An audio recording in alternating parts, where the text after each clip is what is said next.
सुनीता बहुत ही शांत स्वभाव की औरत थी। उसे अपने बहू को लेकर बहुत अरमान थे।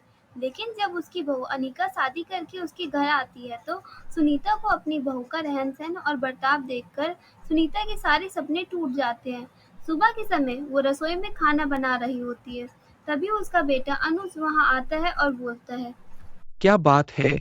माँ, आप रसोई में काम कर रही हो? आपकी बहू कहाँ है? बेटा, बहू अपने कमरे में सो रही थी। मैं गई थी उसे बुलाने के लिए, लेकिन उसे सोता देखकर मेरा मन नहीं किया उसे उठाने का। और तुझे ऑफिस के लिए लेट भी हो रहा था, तो मैंने सोचा मैं ही बना लेती हूँ।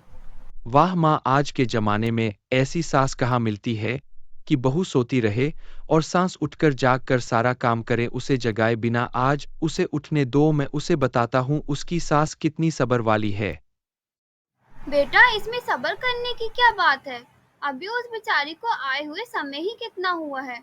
उसे इस घर का काम समझने के लिए थोड़ा वक्त तो लगेगा। और उस पर सारा काम मैं थोड़ी ना थोप सकती हूँ। जब वो नहीं थी तो सारा काम मैं ही तो किया करती थी ना।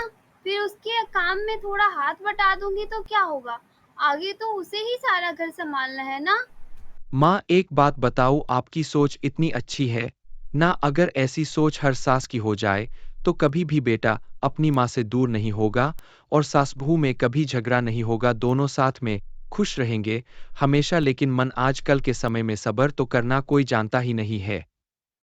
बस बेटा, मक्खन लगाने की मुझे कोई जरूरत नहीं है। आकर बैठ जा और नाश्ता कर ले। तुझे ऑफिस जाने को भी लेट हो रहा है। हाँ माँ, मैं नाश्ता करता हूँ, लेकिन आप भी मेरे साथ बैठकर खाओ। नहीं बेटा, मैं अभी नहीं खाऊंगी। क्योंकि मैं खा लूंगी तो बेचारी बहू बाद में कैसे खाएगी। अकेले तो मैं सोच रही हूँ बहू के साथ ही नाश्ता कर लूं। तू आराम से खा और ऑफिस जा। क्या बात है माँ, बहू पर कुछ ज्यादा ही प्यार आ रहा है। आपको बहू के आते ही बेटे को भूल गई। नहीं बेटा, तू कैसी बात कर रहा है?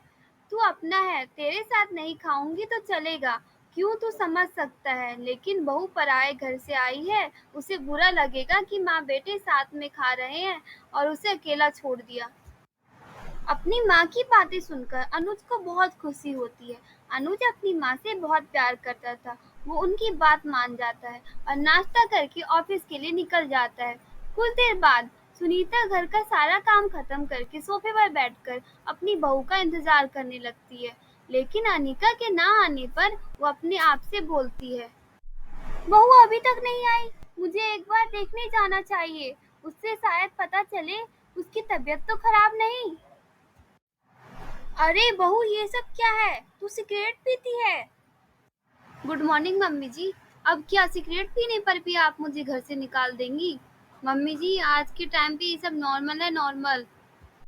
क्या अनुज को इस बारे में पता है? वो जानता है तेरी इस हरकत के बारे में? नहीं मम्मी जी, अनुज को इस बारे में कुछ नहीं पता है। वो बहुत सीधी है ना, वो सोचते हैं मैं बहुत सीधी और संस्कारी हूँ। लेकिन सच में ऐसा कुछ भी नहीं है। मैंने तो बस अनुज से शादी करने के लिए ये सब नाटक किया, क्योंकि मैं उनसे बहुत प्यार करती हूँ। लेकिन बहू, सिगरेट की आदत बहुत गंदी होती है। तू उसे छोड़ दे और मुझसे वादा कर, तू आज के बाद कभी सिगरेट नहीं पिएगी। ठीक है मम्मी जी, मैं आपसे वादा करती हूँ कि मैं आज के बाद कभी सिगरेट नहीं पीऊंगी, बल्कि दारू पीऊंगी। ये क्या बहू, तू दारू भी पीती है? ये सब पता है क्या अनुज को या नहीं? मम्मी जी, कैसी बात करती हो आप? जब उन्हें मेरे सिगरेट पीने का नहीं पता है तो दारू पीने का कैसे पता चलेगा? लेकिन आप भी अनुज को कुछ मत बताना, वरना आपके बेटे का बसा बसाया घर खत्म हो जाएगा। और ये चीज तो आपको भी अच्छी नहीं लगेगी ना। ठीक है बहू, मैं उसे नहीं बताऊंगी। जैसे तूने ये गंदी आदत को अपनाया है वैसे तू इसे छोड़ भी सकती है। तू कोशिश तो कर, मुझे तुझ पर पूरा भरोसा है। सुनीता इतना कहकर वहां से चली जाती है और दो थालियों में नाश्ता निकालकर अपनी बहू का इंतजार करने लगती है। तभी कुछ देर बाद उसकी बहू शॉर्ट ड्रेस पहनकर वहां आती है और अपनी सास को दो प्लेट खाना लिए बैठकर देखने पर बोलती है। मम्मी जी, आपने कितने दिनों से खाना नहीं खाया जो ये दो प्लेट में खाना लेकर बैठी हो आप?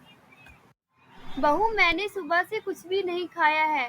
तेरे उठने का इंतजार कर रही थी। आजा, दोनों साथ में बैठकर खाएंगे।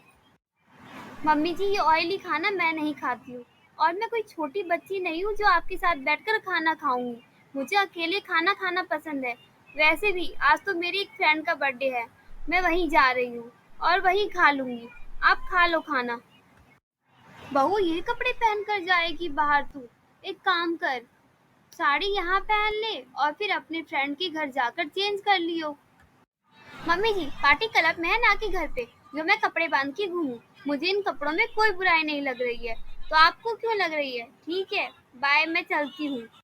अनिका इतना कहकर वहां से चली जाती है और अनिका की ये बातें सुनकर सुनीता की आंखों में आंसू आ जाते हैं, लेकिन वो अपने सब्र को टूटने नहीं देती। उसे यकीन होता है कि अगर वो अपनी बहू के साथ अपने बर्ताव को ठीक रखेगी तो उसकी बहू की बुरी आदतों में सुधार जरूर आएगा। इसलिए वो किसी से कुछ नहीं कहती। कुछ देर बाद शाम को उसका बेटा घर आता है तो देखता है उसकी माँ अकेले बैठी होती है। वो अपनी माँ के पास जाकर बोलता है, माँ पता है, मैं क्या सोच रहा था कि आप दोनों सास बहू की बातें खत्म ही नहीं हुई होगी और आप लोग अभी भी बातें ही कर रहे होंगे, लेकिन आप तो यहाँ पर अकेली बैठी हो। अनिका कहाँ है? आपने उसके साथ खाना खाया या नहीं? खाएगी कैसे नहीं? अभी तो हम दोनों बैठकर बातें ही कर रहे थे, लेकिन उसके फ्रेंड का फोन आ गया कि उसकी जन्मदिन है। आज तो उसे वहीं जाना पड़ गया। बेटा, उसको जाने का बिल्कुल भी मन नहीं था बेटा, लेकिन मैंने जिद करके भेजा है उसे। माँ आप ना अपनी बहू पर रोक लगाया करो, इतनी छूट मत दिया करो, वरना कल को बिगड़ गई ना तो मुझे कहने मत आना, और अगर आप आओगी भी ना तो मैं मदद नहीं कर पाऊंगा। मुझे तेरे पास उसकी कोई शिकायत लेके आने की कोई जरूरत नहीं पड़ेगी, क्योंकि मेरी बहू बहुत अच्छी और समझदार है। वो तो मैं जानता हूँ माँ, तभी तो उसको पसंद किया है, क्योंकि मैं जानता था कि वो हमारे घर में आने के बाद हमारे घर को स्वर्ग बना देगी। हाँ, बहुत गुण है उसके अंदर। अपने बेटे की बातें सुनकर सुनीता मन में सोचती है, सही कह रहा है बेटा कि मेरी बहू के अंदर तो बहुत गुण है, लेकिन किसी की बहू बनने के लायक नहीं है। बहुत बिगड़ी लड़की है। पता नहीं मेरा सब्र कब तक रहेगा। क्या हो गया माँ, आप कहाँ खो गई? कुछ नहीं बेटा, तू बैठ, मैं तेरे लिए चाय लेकर आती हूँ। सुनीता रसोई में जाकर चाय बनाने लगती है। बेचारी को बहू के आने के बाद भी बहू का सुख नहीं मिला था। दिन बीतते हैं, तभी एक दिन सुनीता मार्केट से घर आती है और फ्रिज से कोल्ड ड्रिंक निकालकर अपने आप से बोलती है, तो खुद से कुछ खाने पीने वाली है ही नहीं, तो एक काम करती हूँ, इतनी गर्मी हो रही है बाहर, तो मैं उसे कोल्ड ड्रिंक दे आती हूँ। थोड़ा आराम मिलेगा उसे गर्मी में। सुनीता कोल्ड ड्रिंक लेके जैसे ही अनीका के कमरे में जाती है तो देखती है अनीका एक लड़के के साथ थी। सुनीता जाकर उसे जोर से थप्पड़ मारती है और बोलती है, मैंने इतने दिनों से सब्र किया, तेरी इतनी सारी बुरी आदतों को बर्दाश्त किया, लेकिन आज मेरे बेटे की इज्जत की बात है। आज मेरे सब्र का बांध टूट गया है। नहीं मम्मी जी, आप गलत सोच रही हो, ऐसा कुछ भी नहीं है।